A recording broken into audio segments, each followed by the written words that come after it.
Usually, your hormone imbalances, they're not the root cause. So much of our hormonal imbalance comes from these bigger things. We've separated from ourselves, we've separated from our joy, we've separated from connection. When we're allowed to really, really feel into that power, and then we become powerful. Maybe my body isn't broken. I am enough as I am.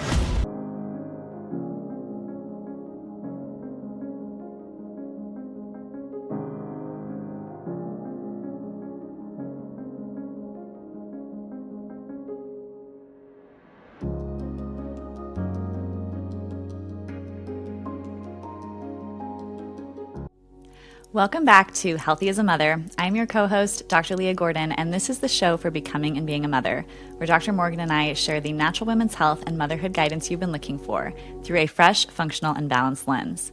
Today, I have the honor of interviewing Samantha, aka the Hormone Goddess, all about women's health, our power, our hormones, how we suppress anger, and how that is so rooted in feminine power, connecting to joy and the nervous system and all of these things that are underlying the root causes of hormonal imbalances.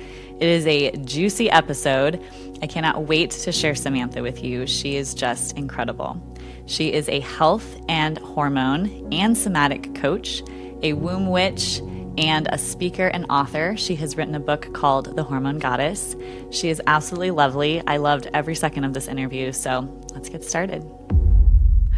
Oh my goodness, Sam, I'm so excited to have you on the podcast. I cannot wait because I've been following you for a while and I'm just kind of getting to know you myself along with everyone else who's listening. So before we get started talking about all the juicy things about women, can you tell me a little bit about yourself and what got you into this world?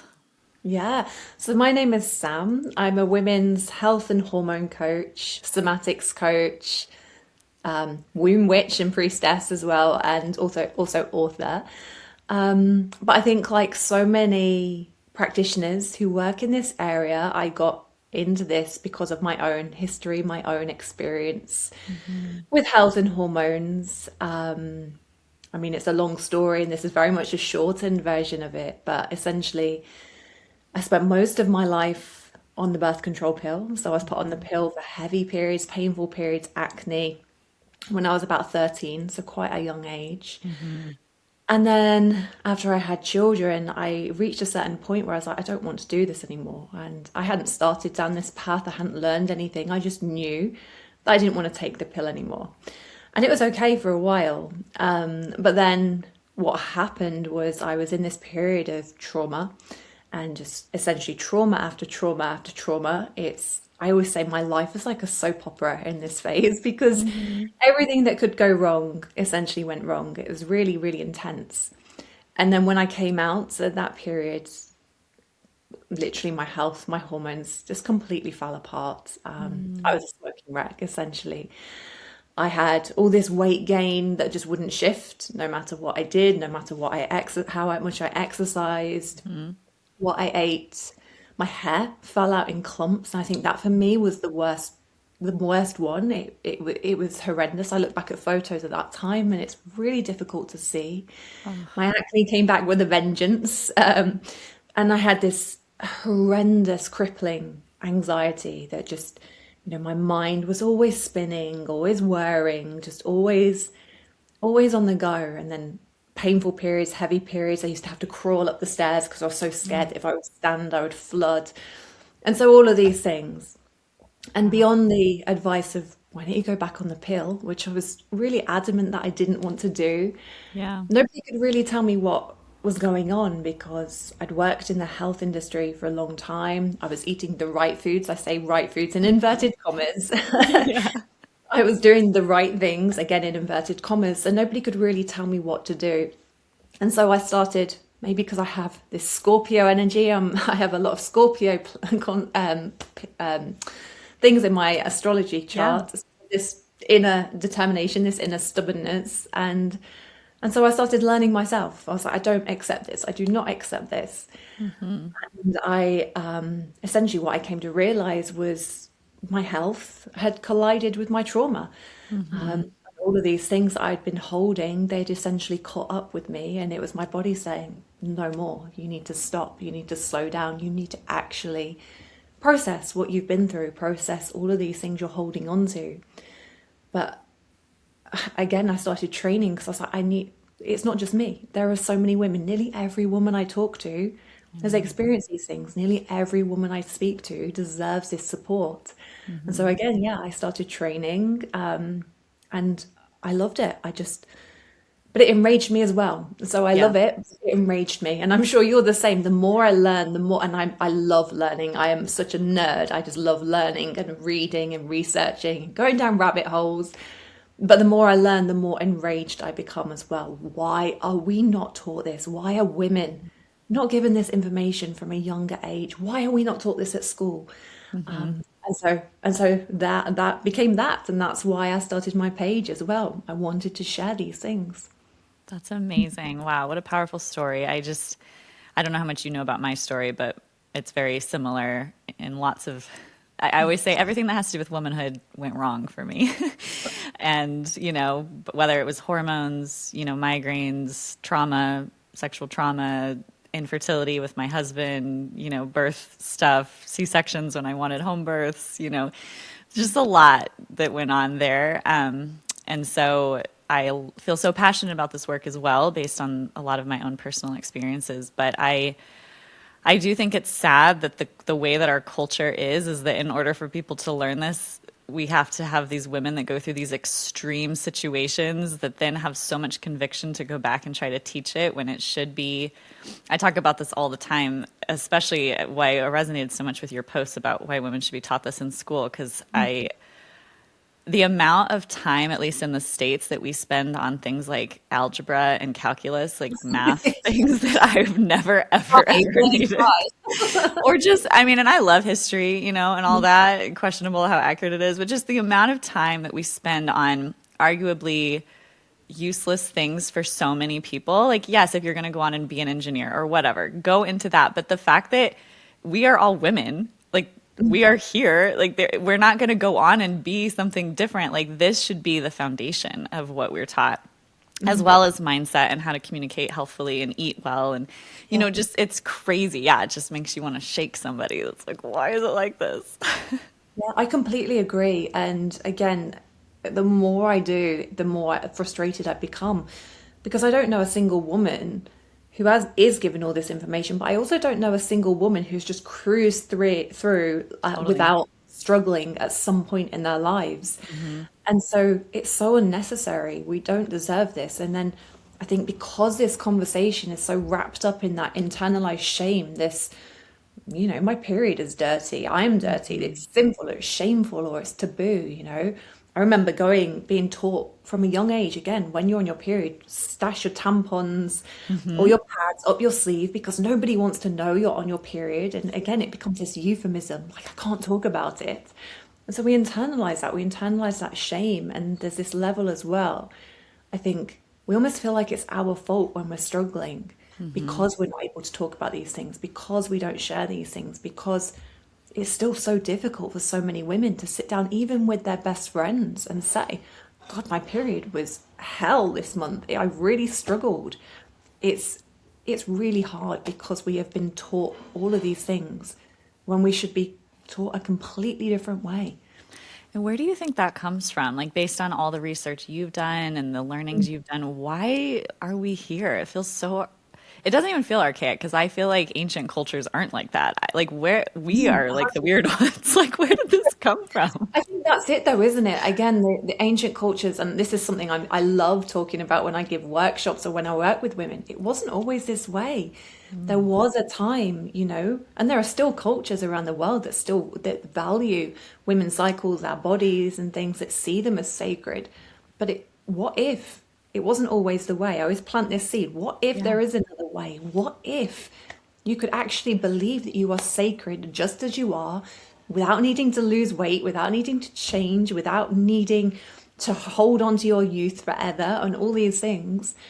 But I think there's so many layers to it about why we come into this, why we hold this shame. And obviously societal conditioning is a massive, massive one. We can't escape that fact. Just until recently in the UK, when you would go down the aisle in the supermarket to buy, your pads, your tampons, it was called sanitary products. And again, it's that association. What is that telling you? That subconscious brain, what is that telling your brain? It's that lack of education. It's that you can't talk about it, kind of shame, that stigma. And I mean, my mom didn't really talk about it. My nana definitely didn't talk about it. You know, those older generations, they 100% didn't talk about these things, and we hold on to that. But I also think there's this element as well, when we are struggling, we're not given this information, so we don't know how to support our bodies. So many of us do struggle. And so we learn to associate our bodies with pain, with suffering. And so essentially we shut down as well. We numb ourselves, we disconnect from our bodies. And with that, we also often disconnect from our intuition, from our power, from our wisdom. And so again, there's all these layers, so many layers to it. But I think it massively starts with that lack of education and that societal conditioning that, yeah, this is shameful. We don't talk about this. Nobody wants to hear about your period. Just here's some pads. There you go. Get on with it. It's going to be hell. You're going to suffer. You're going to struggle, but welcome to womanhood. There you go. Yeah. Do you think it's because it's blood? Like I loved the quote you did a reel and it was like shared, and I actually did like a remake of it because I was like getting people hyped up to talk about what you were going to be on the podcast today. Do you feel like it's because it's blood that it freaks people out, or because it's a woman, or because like what is it about the period? Because if we just thought of it as neutral, you know, like sweat. I mean, no one goes to the gym and they're like, oh my God, don't talk about the fact that you're sweating. You know, it's still a bodily fluid that's coming out of your body, but it's so acceptable. Like, oh, just like, rub it off. Is it because it's red? Like, why is it that there's so much charge around it? Is it because of its power, because it means reproduction? Is it because of the control of reproduction? Yeah. You know, like, I don't know. I'm just like, why is it there's so much charge around? There is, 100%. And I think you covered everything essentially there. Again, I think it's layered. There's no one thing. But I always think when it comes to women's bodies, there is an inherent power to it. And when we are given the opportunity to feel this power, to feel into our magic, you know, we carry life force energy in us. We literally carry the cycles of life, death, of rebirth in our bodies. We carry all of those healing stem cells. We carry literal magic in our bodies. But when we're allowed to feel that, when we're allowed to really, really feel into that power and trust in our bodies and think, actually, this isn't a flaw, this isn't taboo, this isn't disgusting, this isn't dirty, this is powerful, then we become powerful. We are less easily manipulated. We are less easily sold to. And again, we're able to trust in ourselves. We're able to trust in our bodies, in our own intuition, in our own magic, in our own power. And so again, I think there is an element that it's blood and it's bodily fluids and it's yuck and it's disgusting. Although nobody reacts like that when it's a nosebleed, for example. Totally. But that I also do think there's an element that women's power has been feared for a very, very long time. I know we've had our power eroded for thousands of years, And so I do think it's very much part of that. And, you know, that narrative that we're hysterical, that we are too much. All of these things. There's just so much to unpack. Honestly, I could talk about this topic for hours. I know. It deserves a whole like textbook. I feel. Yeah. That's amazing. So you have a book that you've written. I don't know if you want to talk about what's in that, but I guess I would love to know, if you were in charge of the world, or if you could wave a magic wand, like, what do you think should change? If someone's listening to this and be like, okay, well, what could be different? Like, how could we do things differently? What would you say? And now a quick word from our sponsor. We've partnered with Needed to bring you this episode. Stress is something that many people can experience along the fertility journey, and it's something that influences how they handle oxidative damage. That's why supporting overall cellular health can be super valuable at any stage along the fertility journey. One product I personally love recommending is Needed's A-Quality Support. I helped contribute to formulating this product, but even if I hadn't, I would still be confident recommending it because it's so great. It's designed to provide antioxidant and mitochondrial support with ingredients like L-carnitine, green tea extract, ALA, and PQQ. I also love pairing it with Needed's comprehensive prenatal and their CoQ10 for a comprehensive approach. Visit thisisneeded.com and use code HEALTHYMOTHER to save 20% off your first order. Again, visit thisisneeded.com and use code HEALTHYMOTHER to save 20%. These statements have not been evaluated by the Food and Drug Administration. This product is not intended to diagnose, treat, cure, or prevent any disease. Okay, back to the show. The thing that I am most, and there are lots of things that I would like to change, really. There are lots of things I would like to change. But the thing I am most passionate about right now is changing the narrative around female anger. It's the topic that lights me up the most, that excites me the most. It's the topic that's affected me the most because I was naturally a very fiery, feisty child. I was, for want of a better word, I was a born leader. I was very confident, very vocal. But obviously, being a girl and reaching puberty, that got squashed out of me. I wasn't allowed to be those things. I was told that it was toxic, it was too much. And, you know, I became scared of my anger. I became scared of that fire. And so I put that fire out. I dampened myself. I just doused myself in water and I lost huge parts of myself. I became the good girl for a long time and people pleased and wore all these masks, put everyone else's needs above my own. And I think so many women, so many girls will relate to this need to play the good girl, this fear, this shame around certain emotions, around their anger. And yet, again, obviously, when we swallow those emotions, when we're trained to wear a mask, to be the good girl, it affects our health. It affects our hormones.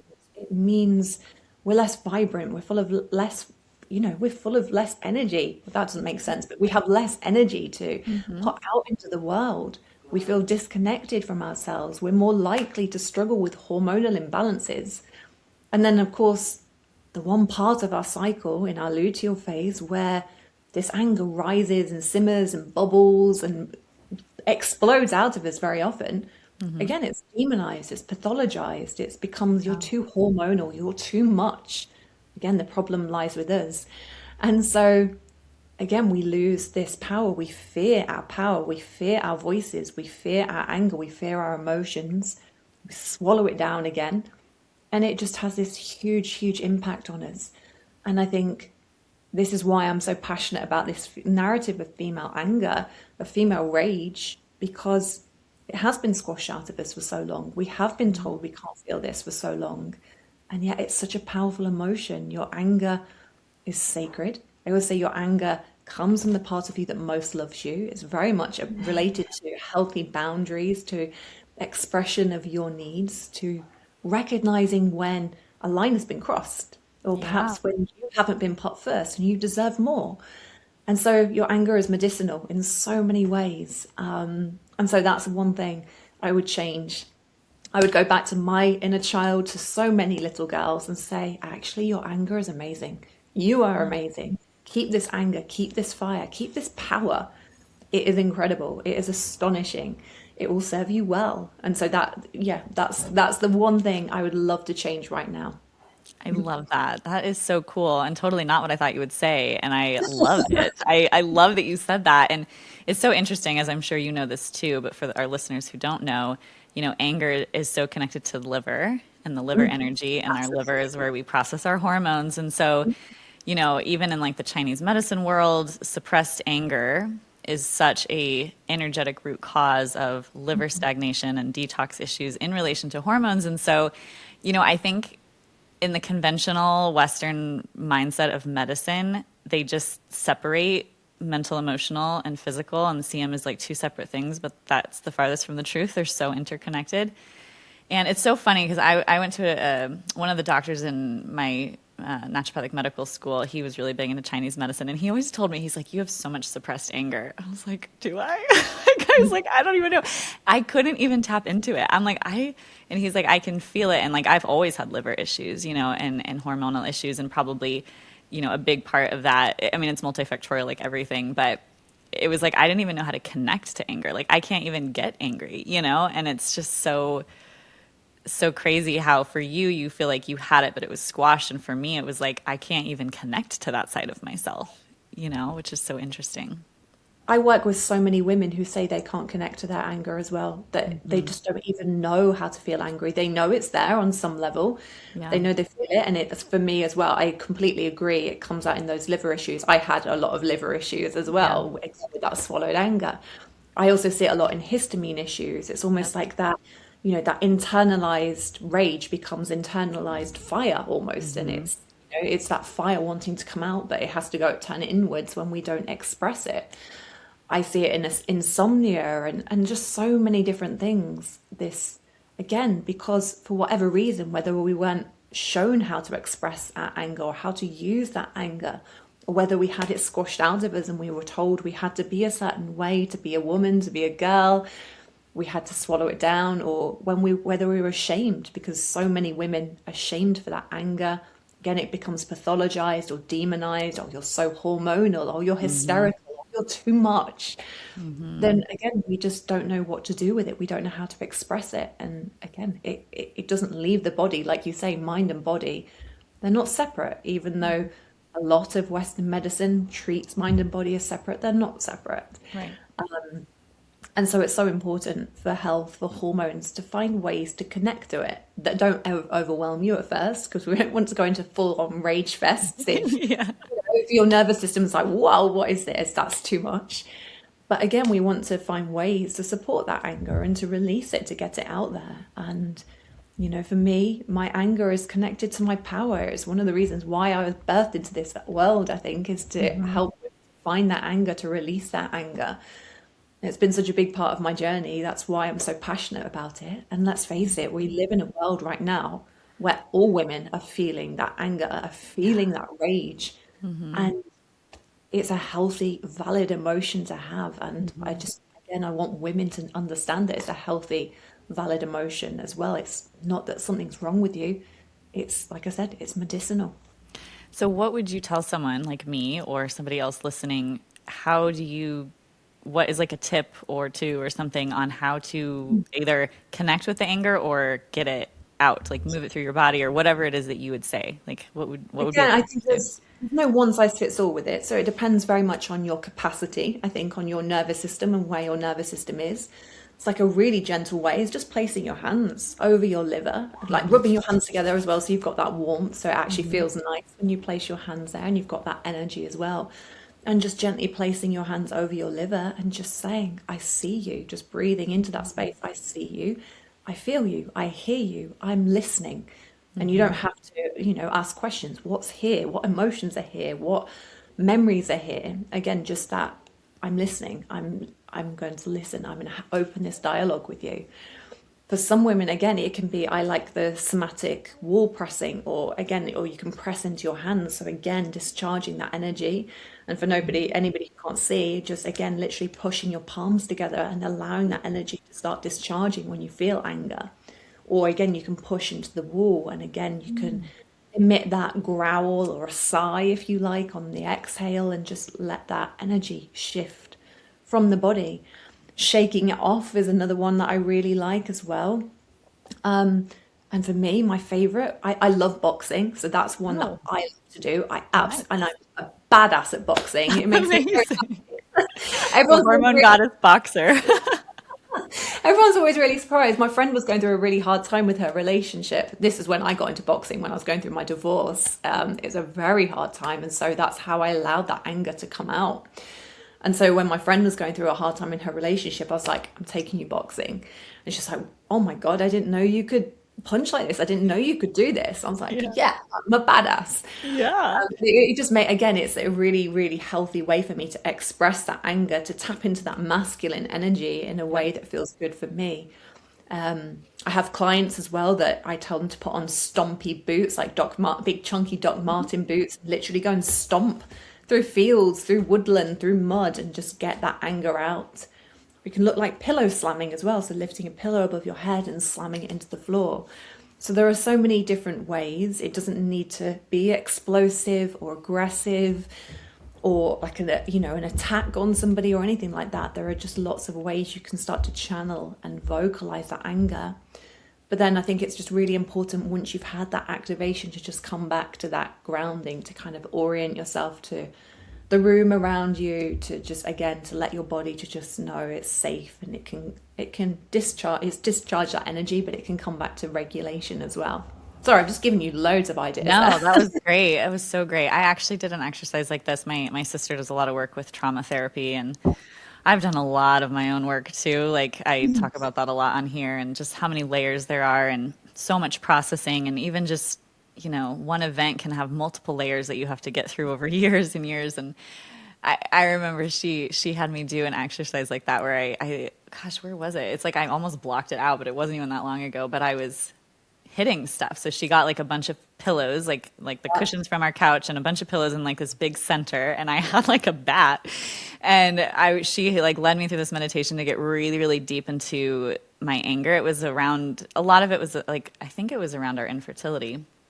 I think this was because we had a long, long infertility journey, and just the unfairness of it, and just how frustrated, and sad. And so much of that grief and that sadness is really under this anger, but we just don't connect to it, like you said. And so she just had me like beat this pillow thing and like say out loud like why I was so sad and upset, and I was crying. And it was so uncomfortable for me because it's so hard for me to connect to my anger. But I remember it being so therapeutic and cathartic. And I think it really made a huge leap for me in processing, so much more than I could have ever had in talk therapy or even in hypnosis type, support. And so I am not the person, so for those listening, I am not the person who typically goes into the somatic work on my own. Like if I'm upset, I'm not going to go stomp around. I'm literally just going to be like, oh, it's just not my nature. But I just want to like give a personal experience too of how that can be so powerful. So everything that you recommended, I think, are such great things that people can try. And even if they don't think that they need it, it might be worth just, getting into. I love that. That's so great. There's also, you probably know this as well, but I saw a YouTube video a couple years ago of, I don't know if you'd call it a dance or if it's a ceremony that they do in New Zealand whenever somebody dies. And it was like a group of students, I think it was at a school, and it's this like crazy, like almost tribal dance, and they stomp and they growl and they yell, and it's this like, it's a synchronized dance. They all know it. But the amount of energy like coming out of these people, I mean, it looks like they're angry, like a war dance, but I think it's a part of their culture and their practice, especially when like bad things happen. But I was like, how therapeutic and healing is that? Or how much would that be if an entire society did that after something bad happened, and how much less of that would be internalized on them, I just thought it To was have so that cool. unity and that connection in it as well, that you're not alone in this. We hold you as well, and we see you, and we're in this with you.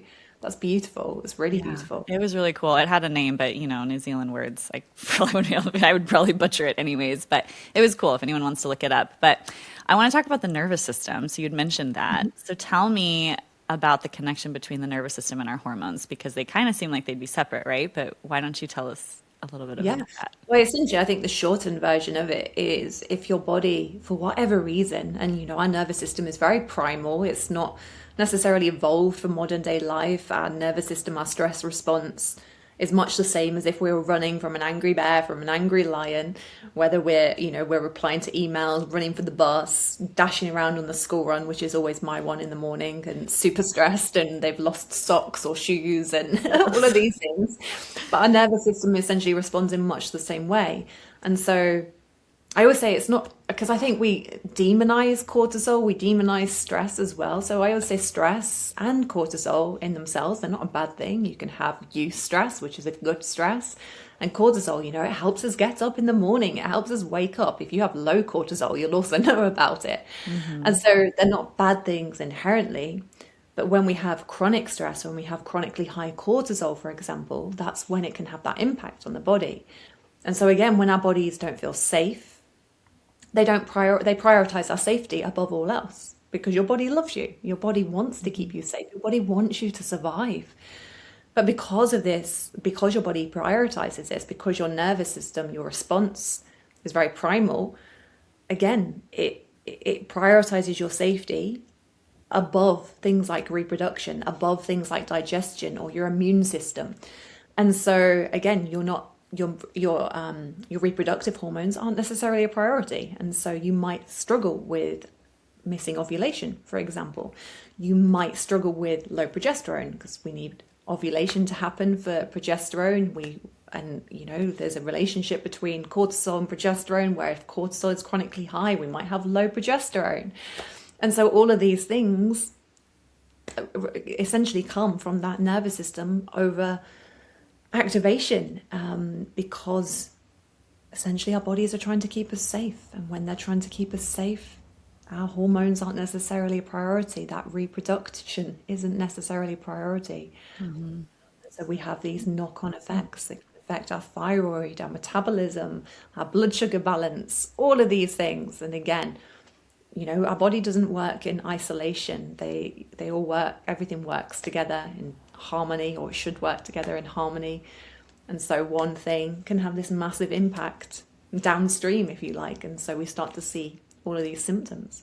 Did you know proper hydration and mineral balance are key for hormone health, fertility, and preparing for pregnancy? This is why Dr. Morgan and I love Relight by Redmond's, the real salt people. A USA-made electrolyte powder with unrefined sea salt, over 60 trace minerals, plus bioavailable forms of potassium, calcium, and 2 forms of magnesium, malate and glycinate. These minerals support hormones, hydration, energy, and overall health. The best part is they taste delicious. I'm really picky about how things taste, and so you can rest assured this is Dr. Leah approved. I love lemon lime, but I know Dr. Morgan is a strawberry lemonade gal. Head to redmond.life and use code HEALTHYMOTHER to save 15% off your order of electrolytes, real sea salt, natural toothpaste, and so much more. Again, head to redmond.life and use code HEALTHYMOTHER to save 15%. Happy hydrating on your womanhood and fertility journey. It's amazing. Yeah. Thank you for sharing that. And could you just imagine how different our world would be if modern medicine made those connections and that was what we were taught when we went to the doctor? No doctor has ever asked me that. What's going on with your life? Yeah. I remember very vividly when my marriage was breaking down, and my marriage broke down a week before I gave birth to my middle boy. Oh my goodness. And there was a lot of trauma in that marriage breakdown. There was a lot to it. And so immediately after I gave birth, I was rock bottom. I was not sleeping. I couldn't, well, you don't sleep with a newborn very well anyway, but I was a mess. And so I went to the doctor and I told them everything that had happened. I told them all these traumas that had happened. And they said, "You've got postnatal depression." And I said, "I haven't got postnatal depression. I've been through a lot of trauma. It's nothing to do with having given birth." Yeah. And they just were adamant that I had had postnatal depression. They would not listen to me. And so that's forever on my medical notes now, that I had postnatal depression, even though I had no postnatal depression. Mm-hmm. They prescribed me antidepressants, even though I said I just needed to be listened to. I just wanted support. I don't want antidepressants. I'm not depressed. I'm overwhelmed. Right. And so again, there's so little awareness and knowledge, and the amount of times where, again, I didn't even realize or make the connection that I was struggling with my health and my hormones, but it was all to do with all these things that I'd been through. Mm-hmm. And not once did I get asked, "Okay, what's your stress levels like? What have you been through lately? What might have changed in your life that might have led to this? What can we help you with? Have you got anyone to talk to?" All of these things, such obvious questions to me, and yet not one doctor ever asked me. I know. It blows my mind too, because obviously I'm a different kind of doctor, so that's exactly what we do. And I'm always just blown away that that's just not, but my appointments are much longer. I do an entire timeline of everybody's life, from birth forward and all the things, and when you do that, finding the root cause of stuff is so not easy, but it's very obvious, of what led to what, because we are complex beings, but we're also, things make sense when you understand that. And so it is so sad that that's not the normal model at all. And it just breaks my heart. So when you talk about women and their hormones and their power, and if a woman's listening to this and she has an obvious hormonal imbalance, maybe it is PMS, the pathologized issue of it, or painful periods, or heavy periods, or acne, or sleep issues, or weight issues, or thyroid issues, or postpartum stuff, or whatever. if someone were to work with you or in the way that you see this, what are kind of the first steps? Like, do you ever recommend herbs to help with hormones, or is it almost all in the body and the somatics or in the processing of trauma? Or like, how is it that you go about looking at supporting hormonal imbalance? Because there's a lot of angles and there's a lot of layers and there's a ladder, and I'm just curious what your philosophy and approach is. For me, first thing first is I just listen.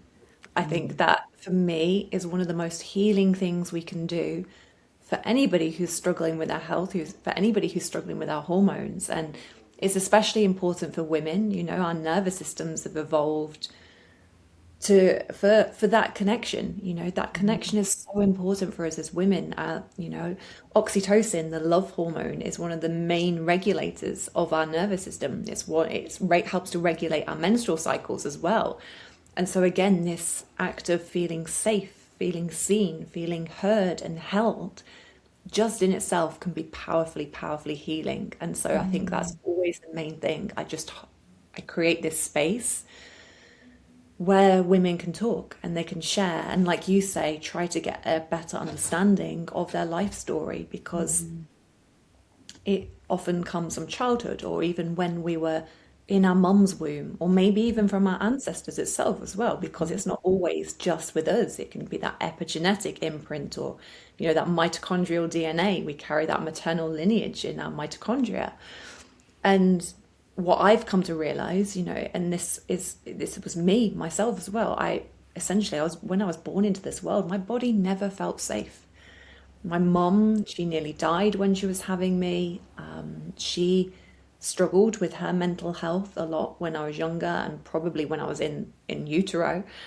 And so my nervous system, it never ever felt safe. And so what I've realized is that shaped so much of my life. And I mean, there's research that shows our oxytocin levels that can be impacted by, our mum's birth trauma, for example, by our childhood traumas as well. And again, oxytocin is so important for so many things, for our nervous system, for our menstrual cycles as well.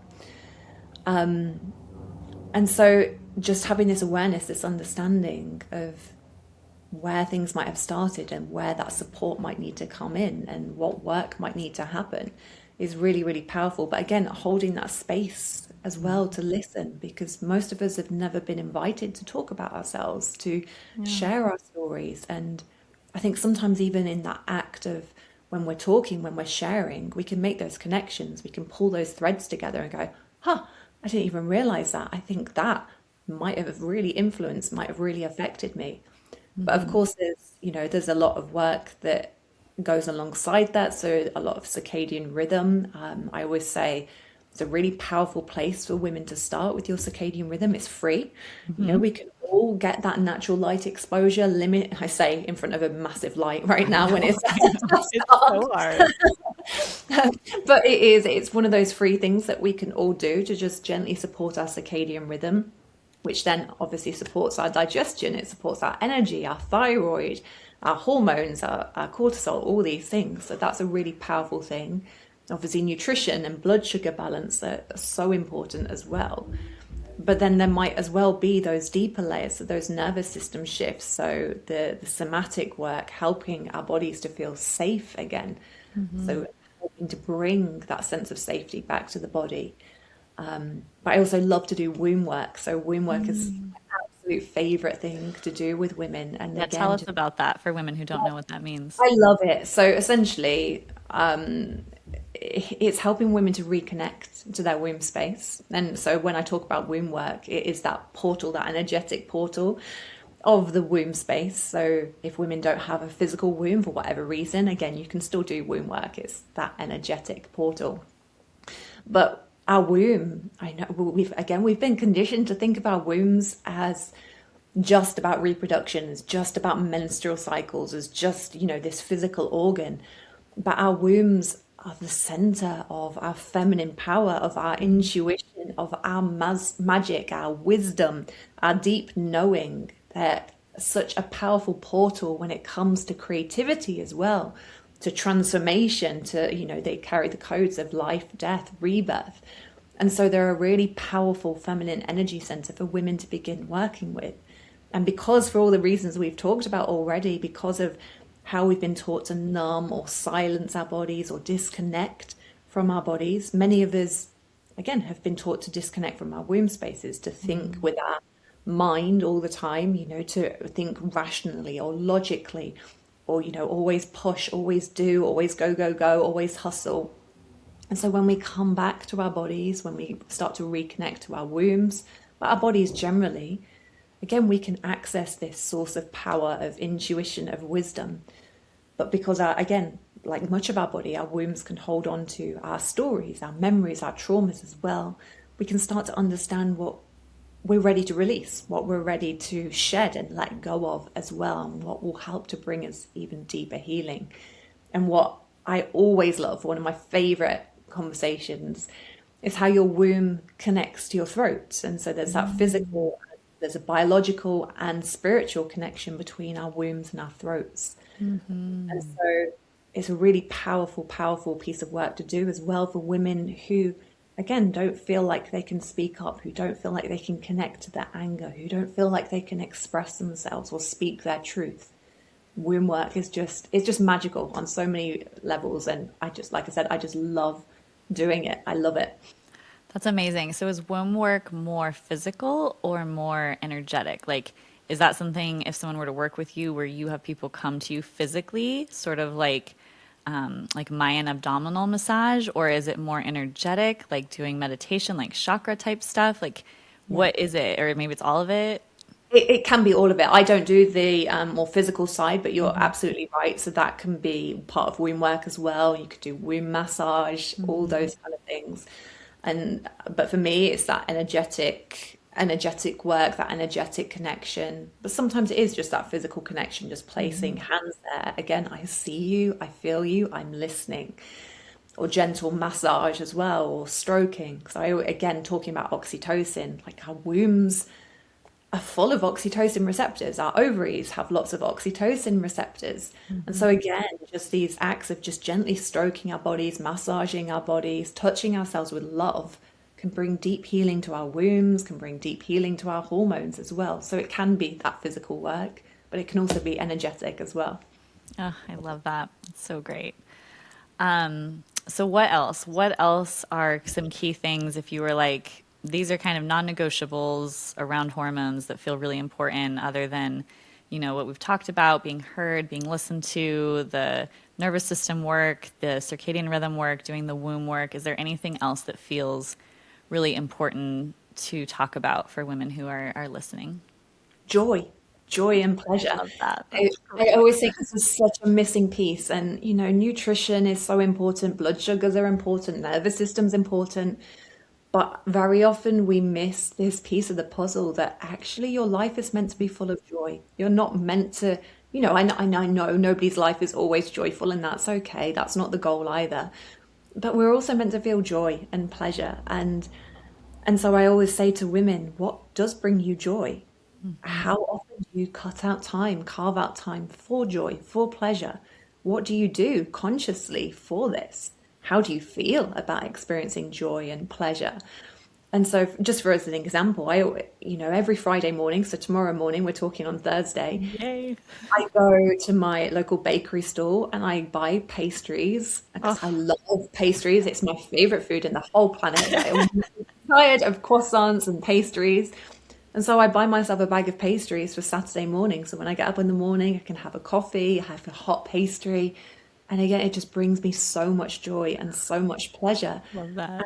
Again, we have this idea that health and wellness has to look a certain way, that we have to eat certain things or do certain things. But again, how often do you just make time for joy, for pleasure? That's another one for me, dance, and to just dance and express yourself just because it makes you happy. Or how do you move your body in a way that brings joy, rather than thinking, I need to build muscle, I need to strength train. And that's, strength training is amazing. How do you move your body just because it makes you happy, brings you joy, brings you pleasure? Every day I try to put on songs and just dance, and I am so uncoordinated. I'm not a good dancer at all. But it just brings me so much pleasure and happiness to just connect to my body and let my body move however it wants to move. Let's take a moment to hear a word from one of our sponsors. If you are wanting to balance your hormones and support your liver, your digestion, your sleep, your overall health, whether you're preparing for pregnancy or not, you have to check out Earthly Wellness. I love herbal tinctures. When you mix different herbs together, you get a synergistic effect that's even more powerful than if you were to take the herbs alone.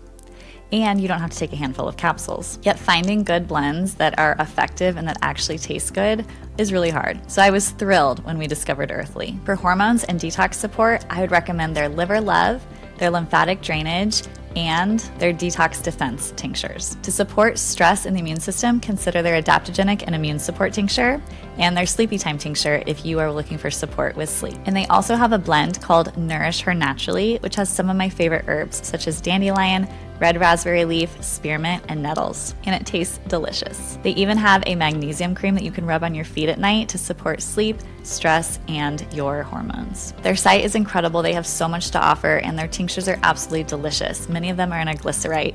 My kids absolutely love them. They hold their mouth open like little birdies waiting for their Earthly tinctures. It's so cute. Head to earthly.com and use code HEALTHYMOTHER to save 10% on all their different products. You will be amazed at what they have. Earthly.com and use code HEALTHYMOTHER to save 10%. Okay, now back to the show. I love that. I'm so glad you brought that up. I think it is such an under talked about, very important thing, and something I think a lot of women have a hard time connecting to, or at least in the way I was raised. I can't speak for everybody in the United States. Like, it's not a general sense, but at least the way I was raised, it was like productivity. Every moment needs to be productive. You know, that's so masculine energy. And I do a lot with fertility and connecting to feminine energy for fertility, because in the fertility space, it's so tricky. There's all of these things of navigating things that you need to like learn and know about and do. But then on the flip side, also holding the space for the feminine energy, which is joy for the sake of joy, doing things for no productive reason, right? It's just like being. And that has been very hard for me. And so I guess just like you with your anger, it's something that I've recognized within myself and see in so many other women. And so I try to teach and talk about, and it's something I'm still, you know, always ongoingly trying to create. Oh, me too. You know, Me too. is that feminine energy, but what you describe. And, you know, I used to dance all the time. I used to dance in middle school and high school and college. It was such a core part of my life. And, you know, I just don't do it anymore. And I feel like in my sexuality and my desire and libido, once I went to medical school, it's like there was no time, or I didn't create the time for it. And I think that I lost a big part of myself. And it was so much of that feminine part that I was fostering and nurturing that I didn't even realize. You know, it's like not like people, I'm going to go dance and foster my feminine energy. Like, people don't necessarily think that, but I was tilted so much farther into the masculine energy, you know, being in school and studying and learning and tests and like blah, blah, blah. Like, there's lots of masculine energy, and it really affects us as women. And I think that we're raised that way, not only in our societies and our households, you know, get a good job, go to college, do these things, but also in our society of like the way that I was raised, it's like weekends were for working. And not that it was bad, because a lot of it was gardening or being outside, and like that is really beautiful, but it was just always productive. Like, you always have to be producing something.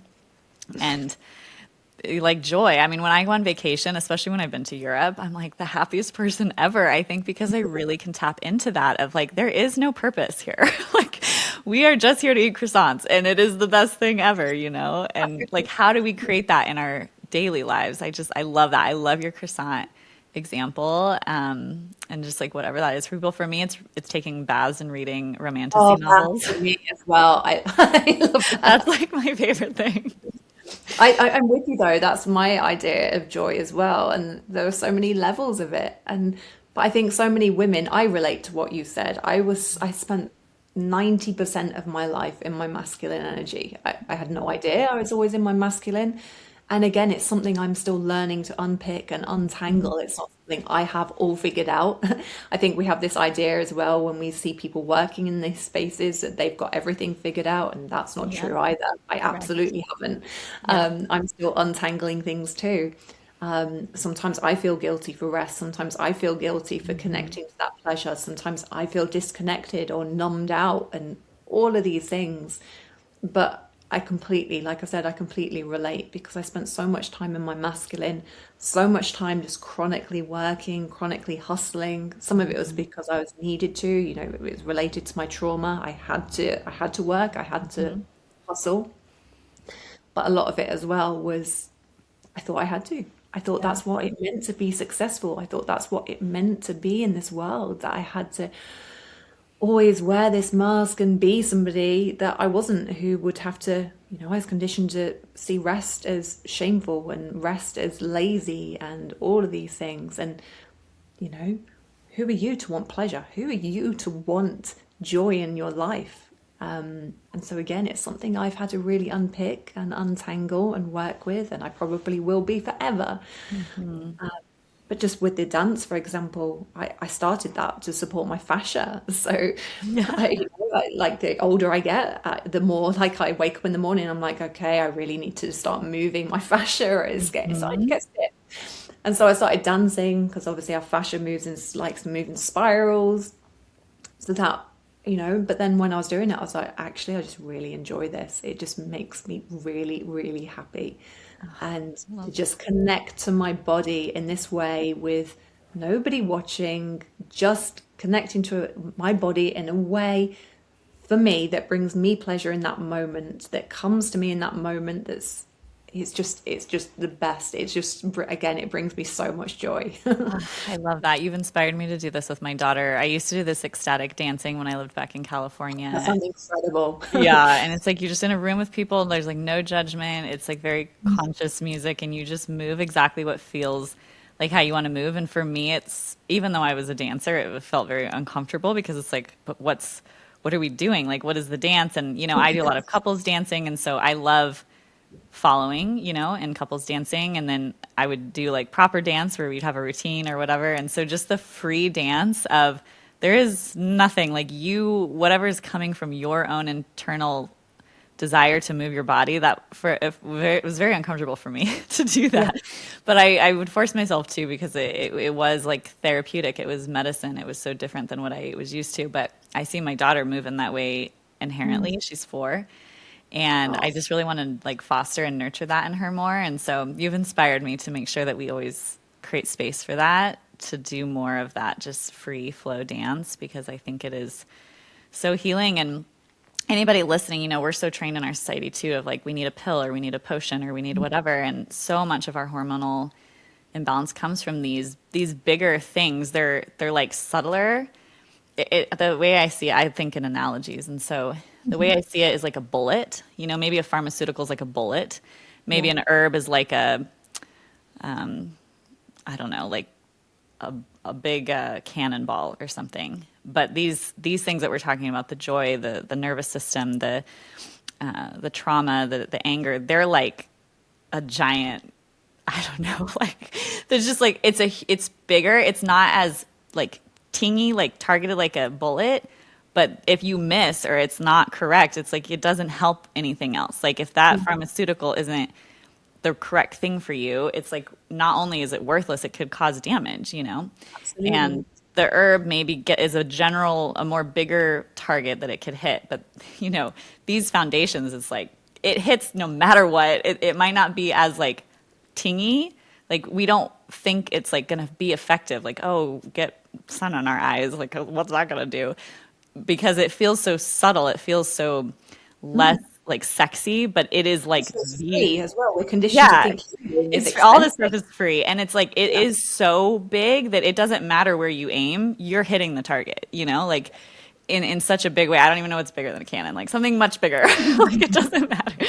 And so yeah, that's kind of how I'm thinking of like if you're trying to get to the target of healing, like hormonal imbalance, that these things seem less like effective because they're not a bullet, but they are actually the most effective because they are like they're the whole thing. They like knock over the whole target. I agree. I always see, and I know we're so conditioned to think of our hormones, to loathe and curse our hormones and blame our hormones. And I get it. When we're struggling with hormonal imbalances, it's really hard to think, yeah, my body really does love me. Mhm. It's because it can be so overwhelming because our hormones can influence so much.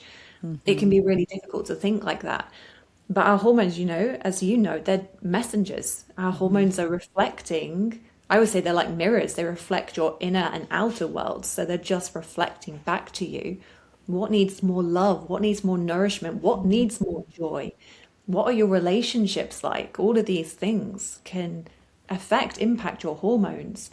And so usually, your hormone imbalances, they're not the root cause. That's not the root cause. Right. Very, very often, I see the root cause as that separation from self. We've separated from ourselves, we've separated from our joy, we've separated from connection, we've separated from our emotions, from our feelings, from our authentic self. And I often see that with healing, and I don't really like the word healing, but we all understand the word of healing. Word healing. It's about coming back to that childhood self that you so beautifully described. Like your 4-year-old daughter, she does these things without thinking. It's coming back to that, like me with my younger self, that fiery, passionate, angry self who was so vocal and so, yeah, I'm here to lead. I'm here to do this. I know that. And so often it is about coming back to that little self. Like, what did she want to do? What lit her up? What brought her joy? And finding our way back to that authenticity, I think. That's how I see it, essentially. I love that. Oh, this is so good. This has been such a good conversation. Before we wrap up, is there anything else that you want to leave women with, as far as like if you could reach, not that our podcast reaches every woman, but you reach more women in every time that we share. Like, is there any other nugget or tips or thoughts or feelings or anything that you want to impart before we sort of wrap up? Yeah, I think it's mostly to just trust in yourself. Just trust in your magic, trust in your body. And again, I know it's not that easy. It's not, my words are probably not going to eradicate 40 years, 50 years, 30 years, whatever it may be of that conditioning. But just start to just plant these seeds that maybe I am enough. Maybe I do know the answers. Maybe my body knows. Maybe my body isn't working against me. Maybe my body isn't broken. And actually, maybe, just maybe, I am enough as I am. My body is enough as it is. I don't need to shrink or change or hide away or be anything different. I am enough just as I am. And I always say to every woman I come across, to every woman I work with, your body is literally an altar to Goddess. That is your body. Your body is an altar to Goddess. Again, you don't have to shrink or change or do anything, but your body is sacred just as it is. So just again, planting these seeds. Again, like I said, I'm probably not going to eradicate all of those years of conditioning, but just planting that seeds. Maybe, just maybe, my body is enough. Maybe, just maybe, I am enough. Maybe I'm actually sacred as I am. Oh, that's amazing. You should write a children's book. I'd love to. When I had my astrological chart read once by a Yeah. man. It was years ago before I'd done any work. I say work in inverted commas, and he said, "Why haven't you written a book yet?" And I was like, "I want Oh, to, but And he was like, "Why aren't you working with children?" And I was like, "No." And so I think it is it's obviously in my chart somewhere that I'm meant yeah. to do these things. I would love one day to start a period school, Hmm. again, to support girls. It's something that I feel is so needed. And the older I get as well, the older I get, the more I just want to take young girls, young women as under my wing and just breathe love into them and help them to see again the beauty and the magic of their body rather than it as this awful, scary thing. And so, yeah, one day I would love to. One day I would love to. Oh my God, you will. One day you will. And I think that that is so needed. And that's how, women have been since the beginning of time. Like the wisdom was passed on from woman to woman. And there was this beautiful, understanding. And womanhood is confusing, and so not having these guides and these supports of women who are not only helping you through it, but from an empowered lens, not just well, I'm just throwing my own trauma and my just, Yes. misunderstanding onto you as well. Yes. I think that's it. And we live in a society which tells women when they age, aging is a decline. We're meant to believe that aging is a decline, it's a deficiency, that we're broken. We're meant to, shrivel and shrink and become invisible. But actually, again, traditionally, and still in many cultures as well, older women were known to hold wisdom and power, and they were revered and cherished. Hmm. And so again, the older I get, the more I'm like, yeah, this is what I want to do. I want to share that knowledge. I don't want other girls or women to go through what I had to go through. Yeah. I want them to know that there's a different way. And I feel like that's starting to awaken in so many of us that actually, no, we're not going to hide away the older we get. We're going to Hmm. speak out. We're going to share our wisdom. Things are going to be different. Yeah. And I hope for the next generations down, again, I hope it is so different for your daughter, Hmm. for I have four boys, so, but just, for their partners, their girlfriends, Hmm. I just hope it's so, so different for those generations. I hope so too. This has been amazing. I can totally see why you are the hormone goddess. That name is like so spot on for you. You have such goddess energy, which is so special and so needed. And I agree with everything that you're saying, especially around, for every year that we are here on this planet, we have more to give in such a beautiful way to those around us. And so thank you for giving all your knowledge and wisdom. How can people learn more about you, work with you, get your book? Like, tell us all of the things. So I don't have a website at the moment. That's been a work in progress for years. My ADHD brain, I think I am always like, yeah, I'm building it, and then it just never happens. Yes. So the best way is probably to reach me on Instagram. So at the underscore hormone underscore goddess. And then my book is available to buy in many countries. So my book, Hormone Goddess, you can buy it in America, Canada, UK, Spain, Germany. There's a Spanish edition as well, which is super cool. Cool. That's awesome. So you can also buy my book, and that is essentially all the things that I wish I'd been taught. That book was written for my younger self and Yeah. what I wish she had been taught, what the knowledge I wish she had been given.